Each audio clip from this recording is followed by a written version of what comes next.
ಆಯ್ ಜನರೇ ಇದೇ ನನ್ನಲ್ಲ ನನ್ನ ಹೆಲೋ ಗೈಸ್, ಎಲ್ಲರಿಗೂ ನಮಸ್ಕಾರ. ಗವಿ ಗುಡ್ ವೈಬ್ಸ್ ಲಾಗ್ ಎಲ್ಲರಿಗೂ ಸ್ವಾಗತ. ನಮ್ ಕಾಲೇಜ್ ಇವತ್ತು ಟೆಸ್ಟ್ ಇದ್ದವ್ರಿ, ಅದ್ರ ಸಲಕಂತ ಪ್ಯಾಡ್ ತಗೊಂಡ್ ಕೇಸಿ ನಾ ಬಂದರಿಸಿದ ಕಾಲೇಜ್ಗೆ. ಇಲ್ಲಿ ಬಂದ್ ಕೇಸಿ ಟೈಮ್ ಟೇಬಲ್ ಚೆಕ್ ಮಾಡ್ತೀವಿ. ಪೇಪರ್ ಇದ್ರ 10 ಗಂಟೆಗೆ ಇತ್ತು. ಮತ್ತೆ ಏನ್ ಮಾಡದಪ್ಪ ಅಂತ ನಮ್ ದೋಸ್ತರ ಜೊತೆಗೆಲ್ಲ ಮಜಾಕ್ ಮಾಡ್ಕೊಂತ ಕುಂತಿದ್ವಿ. ಮೇನ್ ಪೇಪರ್ ಸ್ಟಾರ್ಟ್ ಆಯ್ತು ಗೈಸ್. ಜಸ್ಟ್ ಇವಾಗ ಪೇಪರ್ ಎಲ್ಲ ಮುಗೀತು. ನಮ್ ದೋಸ್ತ್ ಹೆಂಗ್ ಬರ್ದಾನಂತ ಕೇಳಂ ಬರ್ರಿ ಗೈಸ್. ಅಲ್ಲೇ ಫಸ್ಟ್ ಬೆಂಚ್ ಬಿದ್ದಿದ್ದೆಲ್ಲ ಎಕ್ಸಾಮ್ ಇದ್ದು, ಅಲ್ಲಿ ಹೆಂಗ್ ಬರ್ದ ಬರ್ಬೇಕಾರೆ ಫೋನ್ ನೋಡ್ರಿ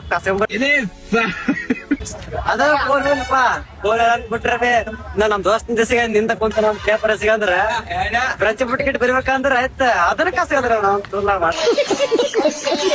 ಅವ್ನ್ ಮಾತ್ ಕೇಳ್ಕೇಸಿ ನಗು ತಡ್ಲಾರ್ದ ನಾವ್ ಬಂದಿವ್ರಿ ಸೀದಾ ನಮ್ಮೂರಿಗೆ ಬಂದ್ ಕೇಸಿ ಕೈ ಕಾಲ್ ಮುಖ ತೊಳ್ಕೊಂಡು ಊಟ ಮಾಡ್ಕೇಸಿ ನಮ್ ತಾತನ್ ಬೇಲಕ್ ಬಂದೆ. ನಮ್ ತಾತ ಲಾಗ್ ಮಾಡ್ತಾನಂತ ಹೆಂಗ್ ಮಾಡ್ತಾನ ನೋಡ್ರಿ ಗೈಸ್. ಆಯ್ ಜನರೇ ನನ್ನ ಹೆಂಡತಿ ಸತ್ಯಗಿಲಕತ್ತಾಳ, ನಾ ಲಾಗ್ ಮಾಡ್ಲಕತ್ತೀನಿ. ಇದೇ ನನ್ನಲ್ಲ ಗೈಸ್. ನಮ್ ತಾತ ಲಾಗ್ ಮಾಡಿದ ಯಾವ ತರ ಮಾಡಿದಂತ ಕಮೆಂಟ್ ಮಾಡ್ರಿ. ಮತ್ತೆ ಲೈಕ್, ಶೇರ್ ಅಂಡ್ ಫಾಲೋ ಮಾಡೋದ್ ಮರಿಬೇಡಿ ಗೈಸ್.